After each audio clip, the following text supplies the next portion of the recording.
Bloomberg Audio Studios. Podcasts, radio, news. I'm Matt Miller. And I'm Hannah Elliott. And this is Hot Pursuit.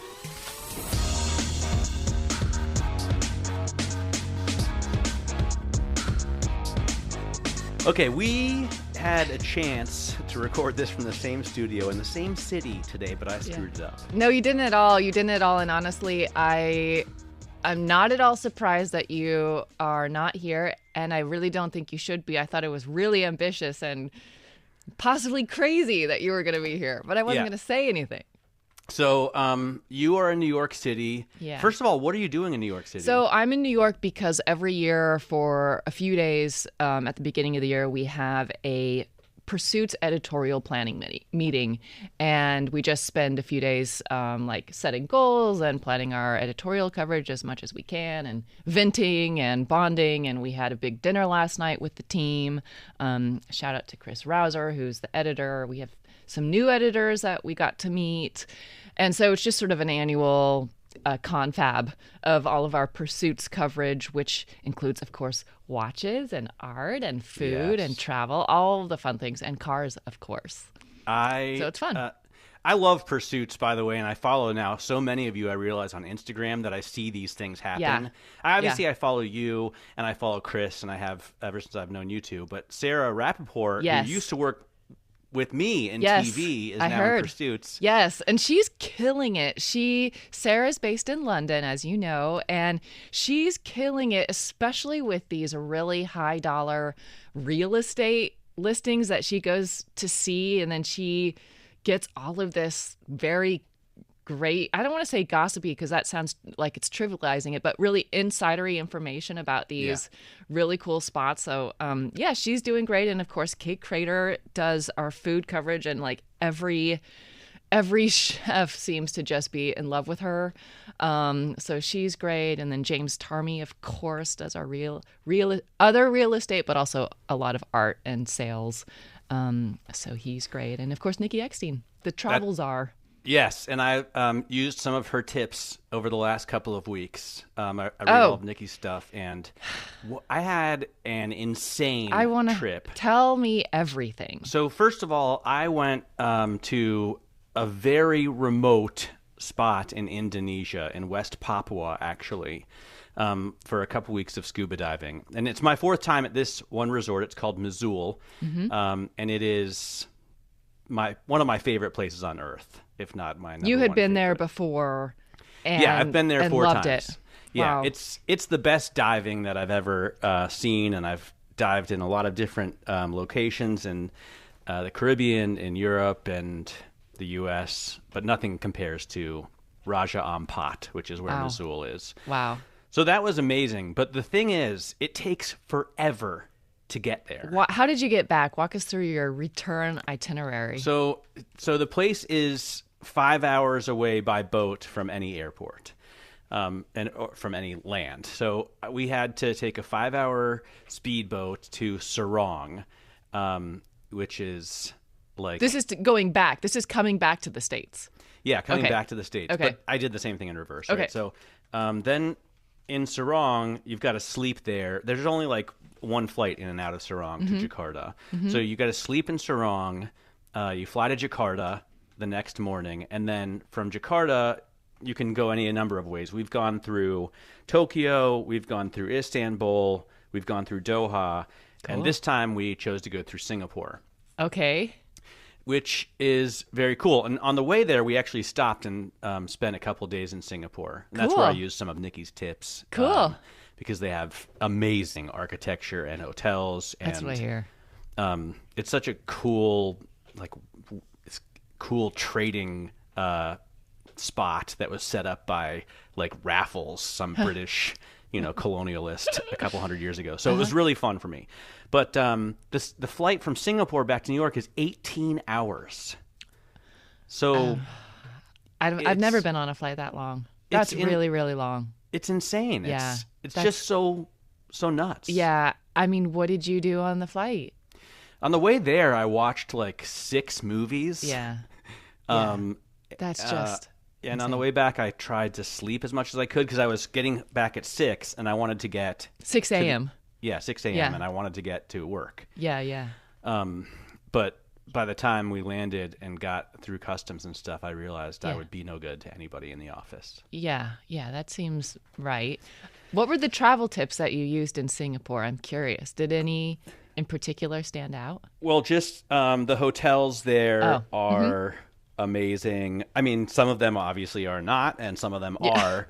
But because it's such a new city, in the late 1800s, nobody lived there, or only a few Malaysians kind of lived there, and the British found this area, and some Chinese had emigrated there, but there were literally a few hundred people living in Singapore, right? Wow.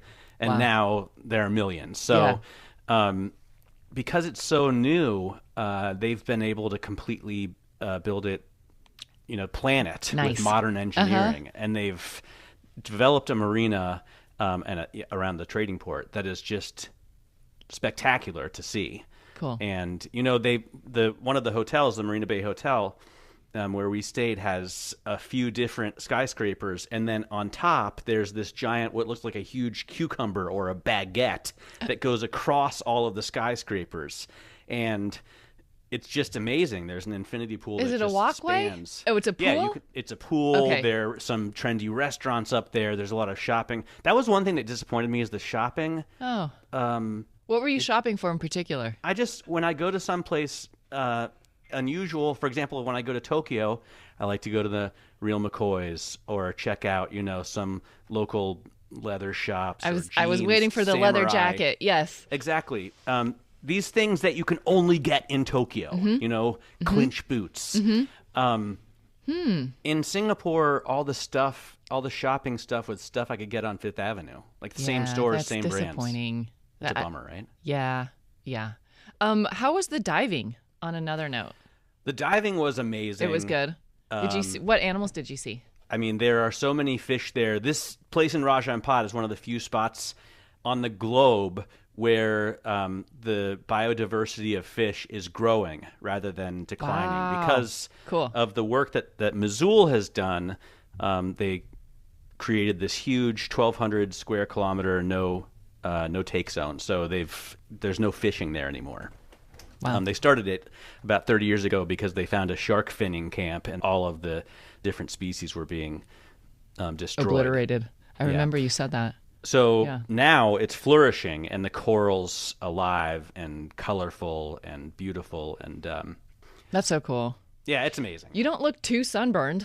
I mean, you look like you got some sun, but like most not of my crazy. time underwater. I was diving like 4 times a day, right? Oh my gosh, amazing. Cool. But it was pretty cool. I did see some. I was looking around for some strange cars when I was in Indonesia and when I was in Singapore. I saw a lot of Chinese cars again.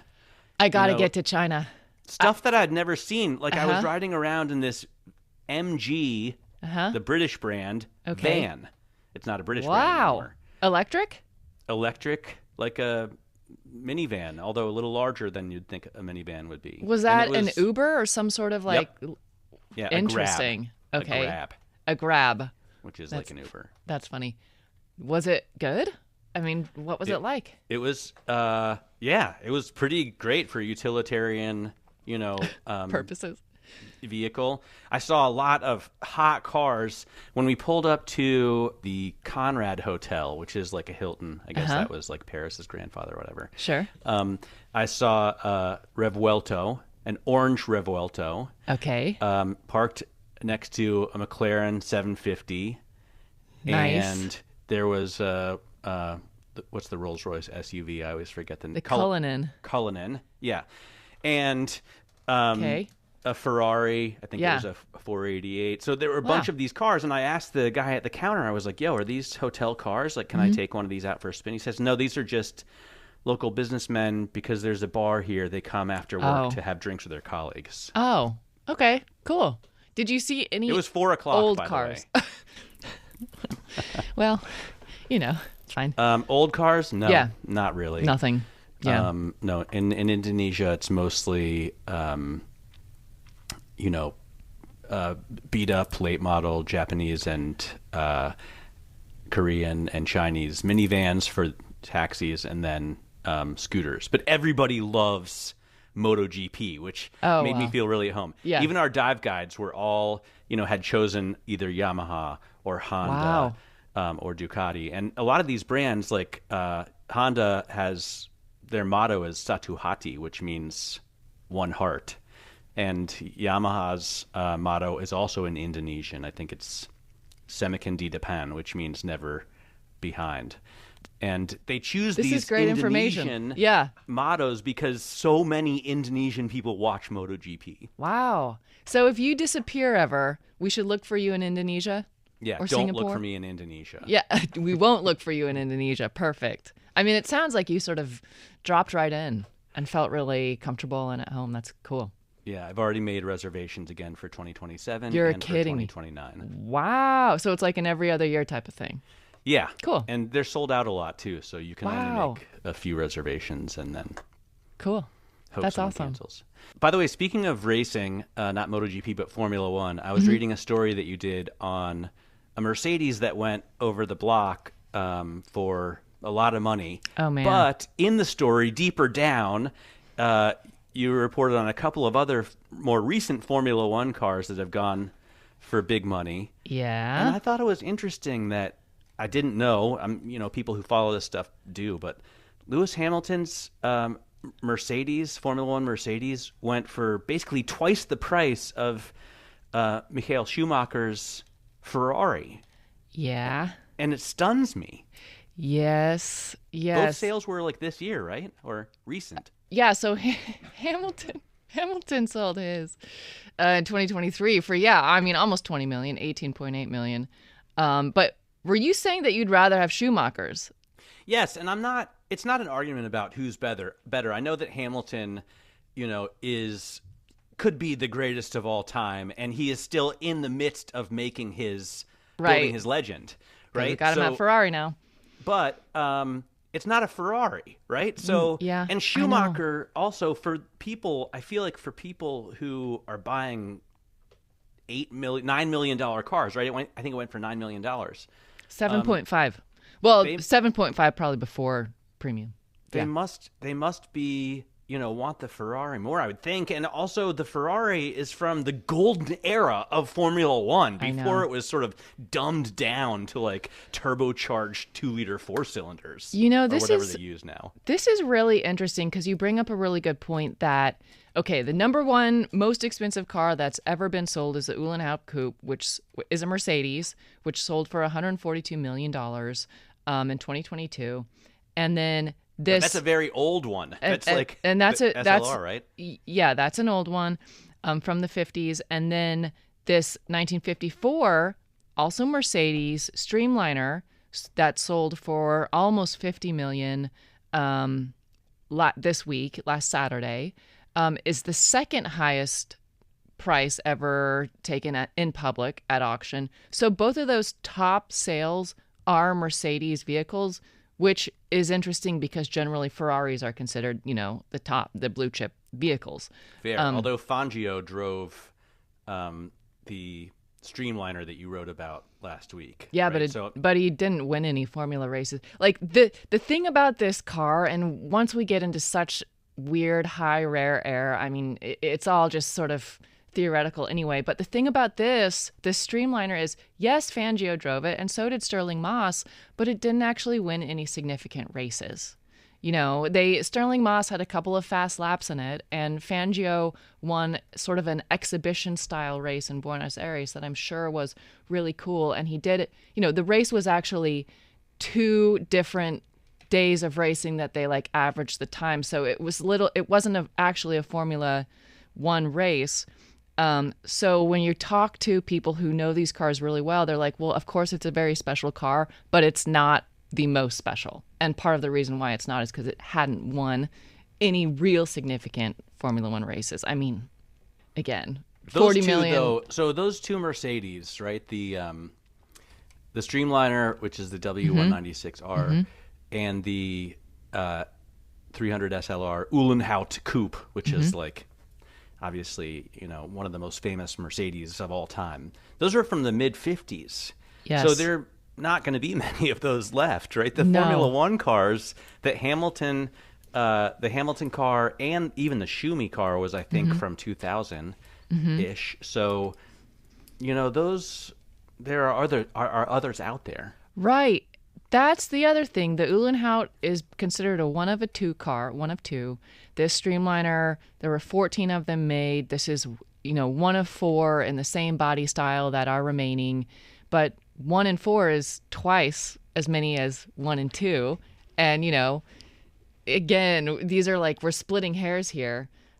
But 1 of 2 is a lot more rare than 1 of 4. And the idea that you could potentially buy a Streamliner again in the next decade or two, makes it considered less rare. Yeah. The other thing, so I like the Streamliner better than the Uhlenhaut. Why? At least I like one version that the Streamliner has been. Because I like the open wheel, the big mouth on the front, Formula race cars. But I've seen a few different bodies on that car because, as you point out in your story, a lot of the pieces have changed. Like even the chassis plate may be gone. Well, that's the other thing, Do you know that paradox called the Ship of Theseus paradox? I didn't know it before I read your story. So this is basically a thing where, the idea is if you're constantly replacing a board on a ship, so much so that the ship is basically being replaced by new wood all the time, at what point does a ship not become the same ship as it was? And it's kind of a vanishing horizon. And the same applies to these cars where, race cars are sometimes modified during the race. No good race car that has won significant races has escaped racing incidents, rubbing. Rubbing is racing. A little nudge here or there, possibly an accident, possibly a rollover, who knows what. And obviously components and even engines are changed pretty consistently on race cars. So the idea that you would get a sort of quote unquote original or untouched car, which we think really would lend to a higher price tag, it doesn't really apply to these race cars. So you're right. To your point, this Streamliner was made to be able to be in different body styles. There was an open wheel body type, and then, of course, the Streamliner body type that was better suited toward long, broad, super fast racetracks.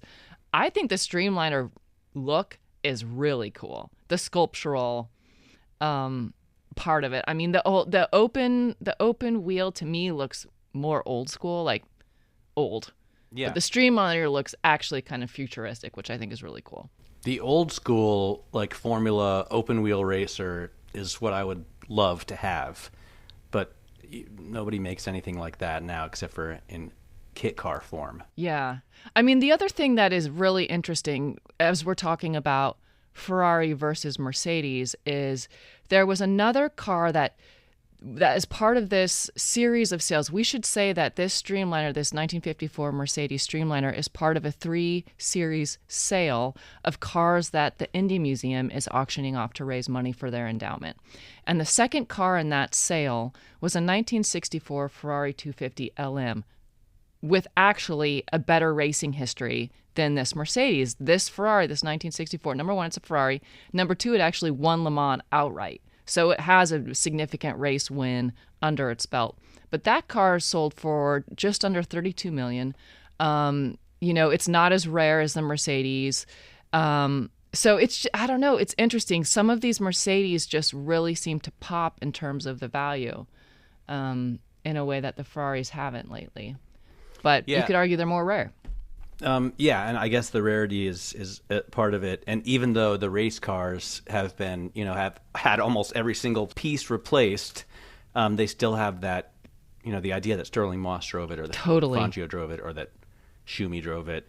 If you were going to buy one of these cars, would that really make a difference for you personally, knowing that somebody really famous? So I don't have, obviously, those kind of funds, but yeah, I think it would. If I could have something in my garage that Sterling Moss drove, or that Fangio drove, then I think it makes a big difference. I mean, I know intellectually it does. On a personal level, I don't really care.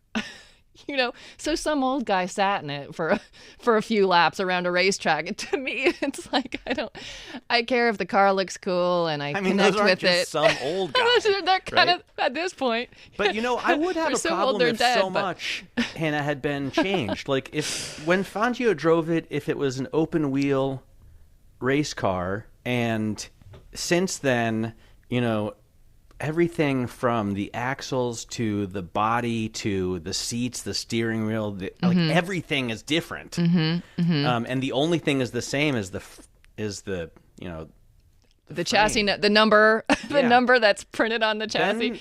Then it would mean a lot less to me, I have to say. Yeah, I guess I can see that.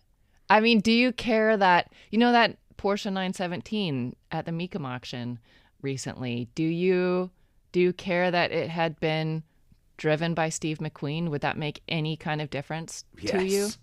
Yes. I hate to say it would. It would, but it would make a huge like Triumph sells this Bonneville, the Scrambler 1200, that was in the most recent James Bond movie, and they do a Steve McQueen version in dark green. And I'm not a Steve McQueen fanboy. Like I have seen a couple of his movies. But still. I still like that version of that Scrambler. Okay, well, that's fair. I wonder how relevant Steve McQueen is these days.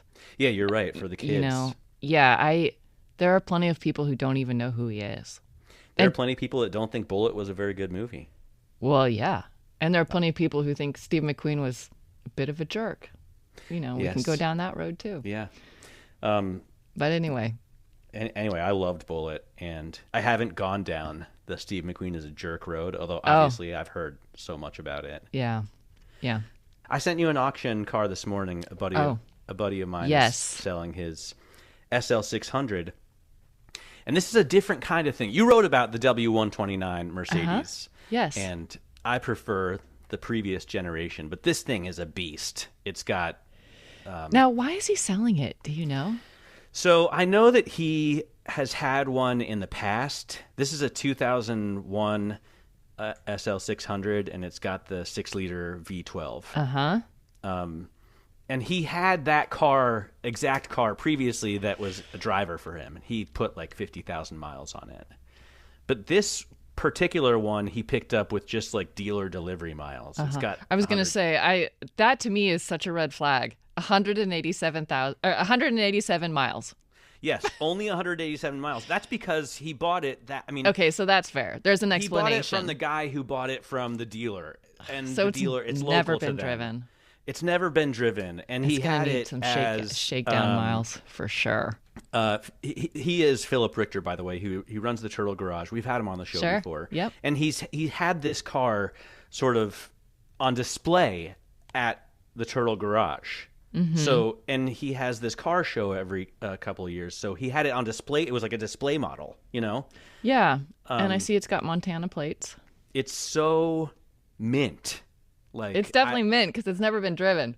We got to wear this thing in a bit. It hasn't just never been driven and stayed there. Like he keeps trailering it back and forth to the dealer, every year for whatever it needs. So they take very good care of it. Oh God, my eyes are rolling when I hear trailering it back and forth to the dealer. Well, Why maybe not just he drive drives it back and forth to the dealer. Oh, okay. You don't know that he's trailer. I mean, maybe the just 187 miles came from driving it back and forth to the dealer. I just know that it's been back and forth to the same dealer that sold it. So it's like, yeah, for people who want, like the Han Solo action figure in unopened packaging. In the box. Box fresh. That's what this is. That's what this is. And it's currently at $185,000. We've got 4 days left on the sale. So jump on it. And it's got 4 days left on the sale. Yeah. Somebody was like, I think I'll bid $185,000 with 4 days left. And don't you want to no wait reserve. until the last hour? No reserve. True. I asked him about no reserve because I thought that's pretty dangerous. At least if it was my stuff, I would feel worried about it. Yeah. But he said, contrary to what you might think, no reserve auctions drive more people to bid higher and participate. Who's your friend said that? Yeah, Philip. Oh. I mean, he's thought about this. Obviously, he works very closely with a lot of car collectors, and he is himself a car collector, so he gives these things a lot of thought. Yeah. Whether you do reserve or no reserve. I still would be too scared to list it, because what if the people who want the SL600 like are diving in Indonesia that week? Completely. You know? I mean, the other thing is, if you really need the cash, I mean, there you go. I doubt that's the case, because it sits on the turtle garage is on his horse farm. So, oh, well, yeah. But I guess I'm going to be watching that. I mean, I have been watching a lot of Rolls-Royce sales lately. I think I've sent you a few on Bring a Trailer. You have, yes. Yeah. They're going for a pretty penny. They're going for a pretty. I mean, there are deals to be had. There are deals to be had. I saw a Corniche go for $40,000, which I thought was a good deal, actually, the other day. That's a good deal for a Corniche. Yeah, that does sound like a good deal. By the way, I know not to say if it has low miles now, because I keep lusting after your 991 turbo with 190,000 miles. Yeah, I was going to say, by the way, that just crossed over. We're probably rounding down 191,000 miles, to be honest, because that was last week. By the way, your experience with that car and your kind of philosophy has changed the way I window shop for cars on Bring a Trailer, but also on Auto Trader or whatever platform. I used to limit it, like I only want a car that has less than 15 or 30,000 miles.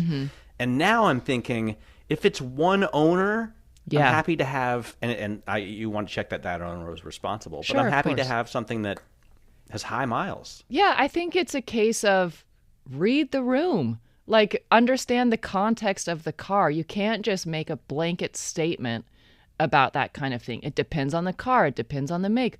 It depends on where and how the car was kept. It depends on who owned it and how they used it. All of those things are important. And just the idea that you would just say flat out, it has to be this way, I don't think is using all of the information available, I guess I would say.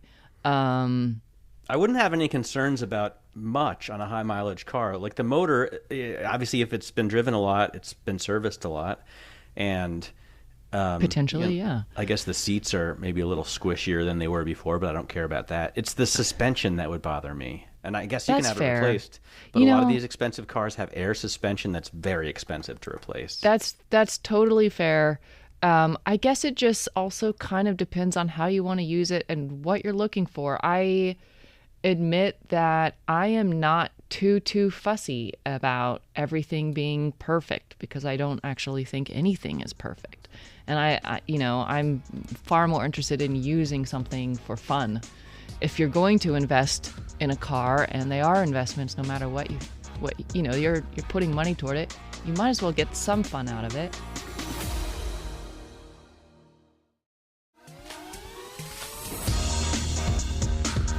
Last 2 weeks, I spent my downtime on my diving vacation rereading Zen and the Art of Motorcycle Maintenance. I need to reread that. It's so good. Did it stand good. up? It was good? Yes. I read it like a million years ago. It's still so good. I mean, the author clearly had one screw loose. Yeah. I feel like most motorcycle people do, to be honest. Yeah, but I loved it as kind of a rebuttal to... What's the name of the guy who used to be the editor-in-chief of Wired, and for some reason Bloomberg had him write like a guest essay on motorcycling? Oh. Gideon Litchfield. He had taken a cross-country trip, and he was just like, hates motorcycling. So I have no idea why he did it in the first place, but he was complaining about the Blue Ridge Highway, like of how dangerous it was. Oh. The maximum speed limit is 35, and there are no other cars on it. I will say... that story, it's funny you bring that up, because we've discussed that story at length recently in these past few days as we're talking about the year going forward with pursuits. And that story was part of this new thing we have at Bloomberg called the Weekend Edition. And the whole point of the Weekend Edition is sort of to take a step back and widen the aperture. And, during the week, we're talking about very focused things and focused pursuits. But during the weekend, we want to take a step back and breathe. But I'm glad you read it, and I'm glad we're talking about it. And that story did very well for the Weekend Edition. Well, you know why it did well? Why? Because so many people were angry about it. It got hate reads. Yes. And I'm not glad I read it, because it's still makes me feel a little bit sick. Like my chest is a little bit tight when I think about why would someone do something like that? Like a guy who just clearly doesn't understand motorcycling, doesn't enjoy motorcycling. He's riding a great bike on one of the best roads in the country, and he's not enjoying it. He said he couldn't wait to get back to a traffic-packed highway. That's the last person you want to ask to write a story about motorcycling.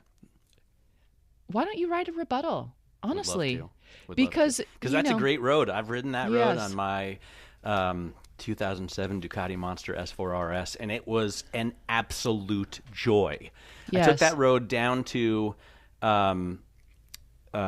North Carolina, where Olin's has like its American office, and I got the suspension redone, and it's like the least dangerous place you could ride a motorcycle. There isn't anyone else around. Like, if you fall off, you're just gonna skid to the corner slowly because unless you're doing double the speed limit.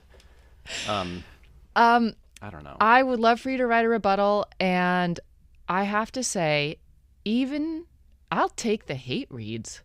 I'm glad it got people talking. I'm glad it got you thinking and reading something that would cleanse your mind from all of the angst that you felt when you read it.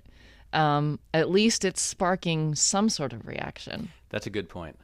By the way, the move to video would be a fantastic I know. one, not I only know. because we could show, the Uhlenhaut or the Streamliner, but I would like to be able to show the new Aston Martin Vanquish, which you wrote a story Yes. about, and not only did I love the story, beautiful car. I loved the pictures as well. I love the color. I know the color is supernova red, and it does cost quite a pretty penny to get it. It's a hand-painted color, and if I'm remembering right, the price tag just on the paint job alone was $13,000 plus. Yeah, a little more. I think it was 13 and a half. Was right? it 13 and a half? Yeah. 13.6. I just found it. Yeah, 13.6. It's such a gorgeous car, and really the takeaway, the headline on that is, and this is true, this is the first Aston Martin that I've been in that I felt it was as special as a Ferrari. Amazing. And you know what? I said that to somebody, and they texted it back to me, and I was like, wow, I just said it. It just came out. I was talking about the car, and I said, I felt like it was a special. And she texted it back to me, and I'm like, oh, wow, did I say that? And I was like, oh, I did say that. And that's actually, I stand by that. That's the truth. They did it good. Gosh, it's expensive. The one that I drove starts at $429,000, starts there. And then with options like that $13,000 amazing paint job, went to $560,000. But it's a great car. I think it's the best one we've seen from them to date. So the Vanquish it's only occasionally been available, right? And has it not been available since like 2018? That's correct. They've used that nameplate a couple of times. First, from 2001 to 2007, and then again from 2012 to 2018. I believe that it's always been a V12.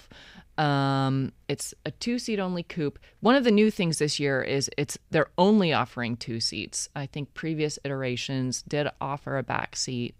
But yeah, I think it's a great name for an Aston Martin. I'm glad they brought the nameplate back. I'm glad they're staying with the V12. I'm sure you are too. So happy about that. This is using 2 turbos. Before it was naturally aspirated, so that's a bit of a change. Doesn't bother me though. Okay, I was going to ask about that. Why doesn't that bother you? Because it's a GT car, and I know I'm not getting it with a stick. Although they have the ability clearly to do it because they've offered a few special editions. of that motor, which they claim are basically, sold out with a stick. But okay, the Velour and the Valiant. But it's not like that kind of. It's not that kind of car, and it doesn't need to be very big. This is one thing about really big cars. I don't need them to be a stick. I like a stick in a sports car, but this is okay. So that seems sensible of you, and Yeah, I think the high notes on this are it does feel very special. It is big. Of course, we had it parked next to a 2014 Turbo, and it really sort of dwarfs the 911. It makes a 911 look small. And it does, it's a little bit heavier, but it's really, the ride is great. It's on Mulholland now they've put in speed bumps, which is really annoying, but it's comfortable on uneven roads. It's not just completely jarring, like a GT3, for instance. It's very nice to drive, to your point. I thought the interior was so much better than previous Aston Martins have been. They're just sort of continually improving there, which has been really a challenge for them. But I do feel like they're kind of nosing, no pun intended, in the right direction now. The nose is big. Yeah, and It's I like a big that. nose with I a like big mouth. Yes, I A like. maw. I think they can definitely lean into sort of that signature look. I love the look. I saw it at their sort of sales studio here, Q, I think it's called, on 57th and Park. And they just had one in a room with a designer, and I think the engineer with whom you spoke also for your story was Simon there. Newton. Yeah. Exactly. And so I just got to, look at it for like a 20 minutes or a half hour, and it's gorgeous. All Aston Martins are gorgeous, but it's very special. And I wonder what you think about the plate on the back. I was just going to ask you about that. I like They're calling it a it lot. a shield. I would rather have it in a color that's closer to the color of the car, car, or I'd rather have the car in a color closer. I don't like too much the of a contrast, but I think it's cool. Yeah. What do you think? I agree with you on that. It doesn't bother me to see it in a sort of, I don't want to say two-tone because it's certainly not that, but in a high contrast color ways. But I would be very, very curious to see the car in a dark slate gray or something, maybe even a midnight, and have that black carbon shield across the back. That would probably look real mean and cool. Yep. I do also love what they did with the rear tail lights. How they stacked them vertically. They're like notches kind of stacked. I thought that's cool. I like a signature tail light in general for cars, because you're assuming everyone's behind you anyway. So I like that. I thought that was cool. I don't know. It just felt. I'll tell you one thing. I was a lot less likely to just whip it around with, sort of erratically, like you may do on Sunset Boulevard, because it felt more like a Ferrari. I didn't, in a 911 you can whip things around and it's great. This felt more like, I need to be careful. I didn't want to scratch any splitter. It doesn't have a lift. It doesn't need a lift for the front at all. But, I was just way more aware that, this is a big car. It's got a long nose. It's got that front splitter. I saw this bright red Camargue parked opposite me on Sunset, and I was like, I needed the photo. And, did not flip around though. And in a different car, we might have. But it was just like, I can't whip this around. It's too much of a precious thing. It's sort of that feeling that you definitely feel seen in it. I don't think it's outrageous though. It's cool. I liked it's it. gorgeous. I'm looking at now the pictures in your story, and I kind of want to make one a screensaver. It's so good. Which one is it? It's just the one where it's parked on the brick driveway with the front. Yes. It's I'll hot. send That you more of splitter I'm those. looking at, and I know the splitter. You know what is I gonna be mean. 20 grand. The carbon, like the car starts at 430. This one was 560. The carbon packages alone, I think, added like 40 grand For to sure. the price, right? Oh, well, the interior carbon package was like over $21,000. Okay. And that's just the interior and not all of the interior. That's like doors and dash. So yeah, it's definitely priced up there, and all of this is part of Aston's strategy to increase profits and get some cash in their coffers. Although I have to say, our good friend Steve Serio did point out to me that Aston Martins in the 90s, when you compare their pricing, were really about the same if you're talking exchange rates. I think I'm trying to remember which he told me. I will say that so I'm looking at the carbon fiber roof was like $5,000, and then as you mentioned, the interior package is 22 basically, so you're at 27. The upper body carbon fiber is another 17, so you're at 44, and then the lower body is another 17. So you're at 61, and then another exterior carbon fiber package was 12, so 73. 73 grand in carbon fiber? That's insane. You know what's crazy? It doesn't even look that like it's that much on the car.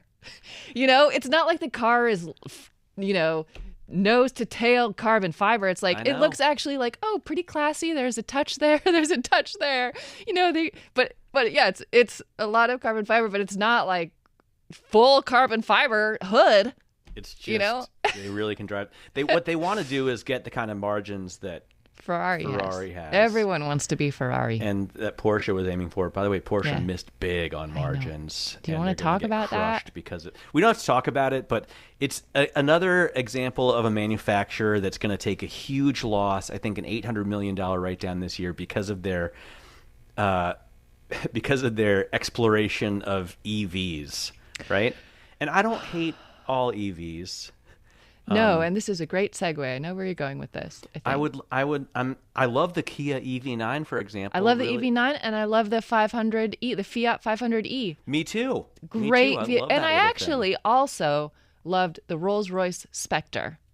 I have not driven that. You'd love it. You would love it. I'm sure. Yeah. And I also didn't hate the Dodge Charger EV. So, and I'm excited to see some of the new E-Rev. Speaking of Dodge, they're coming out with one. But all of this to say, I don't hate all EVs. There are some that I like. And because we got an email from someone who said, I'm biased against EVs. Now, it's fair to say. I want to discuss that, but I want to put a pin on this Porsche thing. We've seen this unfolding for nearly a year now. And it's fascinating. And I do have quite a large story that we've been working on about it. So watch this space, because by the way, I keep thinking now's the time to buy Porsche shares. I would never give investment advice. The only time I ever have, it was wrong, horribly wrong. And I'm not allowed to buy shares in companies that I report on. So I won't be really allowed to. Yeah. Just like all the other things that I want to buy. But I keep thinking, okay, they can't get any worse. They're down 30% over the last 12 months. They're down half since the IPO. If you bought P911 shares at the IPO, you've lost half of your money. And that was the largest IPO in Germany in like 2 decades. I mean, it was considered a wild success. And by the way, Barry Ritholtz always says, when you want to buy a product, think about buying the stock instead. Like if you want to buy an Apple MacBook, right, you should just take that money and buy the stock, and you'd be doing much better off. This is the opposite actually of Porsche, right? Because if you wanted to buy the stock and instead you just ordered a GT3, right, at least you can drive it. You're in the money too. Yeah, or I mean, just hang on in the I would never ever ever count Porsche out. Those guys have this German Schwabian grit and determination, and yeah, they are down right now, but they are definitely not out. I think if you can hold on and be patient, we will, like you say, I guess, if you could, buy stock, right? Yeah, I'm not saying you're not saying that. No. The stock is getting so crushed today because the margins are only like 12%, and most car makers dream of margins like that, right? But they're not the 17 or 19% that you would have hoped at the IPO. But so the email, by the way, let's talk about it. I'm pretty stoked on it, actually. Yeah. So this is from Dean. I guess we could say first names. That's safe, right? Yeah, Dean, plus thank you for writing he put it to on us. his Substack. So yeah, what's the Substack called? Portico Darwin? porticodarwin.substack.com, yes. Thanks for writing to us, Dean, in San Francisco. Dean said he loved our podcast, but he doesn't like the anti-EV bias. Which is a fair criticism, actually. Do you think we are a little anti-EV? Yes, we are. And maybe more than we should be. I think that's right. I would say I was surprised to hear that because I'm all about the right tool for the job. And I do not care really what's under the hood. Matt cares. Matt cares about his V8. Especially Matt's EV bias. I truly don't care. I just want good things. And my criticism of EVs has just been that I just haven't seen some good ones. But I have seen a few that are good. But it's fair. It's interesting. I found it more interesting that that's what he's getting. You know? I mean, look, for me, I like what I have my preferences just like everyone else. But that doesn't mean I don't think there are some really good EV cars. Completely. Including Tesla. You loved the Cybertruck, by the way. I thought it was. I have no problem with it. You know, I thought it was a lot better than I anticipated, and I loved how, and I've said this before, how kids especially got so excited about it. And I am 1,000% behind vehicles that evoke an emotional reaction because most of them don't. I also love. I drove the GMC Sierra EV. And I absolutely adored driving it. The Hummer EV that was fun. I guess kind of it makes a statement that I don't necessarily want to make, but I really enjoyed. I like to drive big, heavy vehicles with massive battery, 200 kilowatt battery packs. So you. And I also like, like you mentioned, the Fiat 500 EV is such a great little get around town. Honestly, do your perfect thing. Yeah, perfect thing. I thought it was just very well executed, priced fairly. I love the heritage, of course. I just thought, it was great. I will say, I don't actually think, and I've said this before, if you want to do the best thing for the world right now, I would just not buy anything. Don't consume. Yes, to me. Agreed. Yeah. And I don't like the idea that we have to consume and buy something else. That is not actually green. There's way too much stuff in the world in general. And I just don't like being force-fed the idea that you've got to buy something else and consume this other product in order to be somehow, quote-unquote, good. That just is not an accurate totally agree. Philosophy. And I also agree with Dean that I'm too biased against EVs. And I will try to be less so. Yeah, it's good to be aware of that. Thanks. We loved your letter, Dean. Thank you. We got another by the way, our email address is hotpursuit@bloomberg.net. I just wanted to remind our listeners to shoot us emails because we do read them and we do find them fascinating. We got one from another guy, Declan, who is looking for Goodwood revival tips. And I think what what we should do is study a little bit and then report back next week. It's a great question. I think it's a great question, and I just imagine Mr. Enthusiast at Goodwood Revival in a jumpsuit, you know. Oh my goodness. He'll be so happy to hear his name mentioned, and he will be in a jumpsuit. Yeah. Underneath his raccoon fur coat. If it's a little chilly, he'll be wearing a raccoon fur coat, with a watch on each wrist. I'm very much for the raccoon fur coat look. I love that. You need one, Matt. Why can't we all get one? Team raccoon fur coats. I would definitely wear one, for sure. I'd like to see that. I'm Matt Miller. And I'm Hannah Elliott, and this is Bloomberg.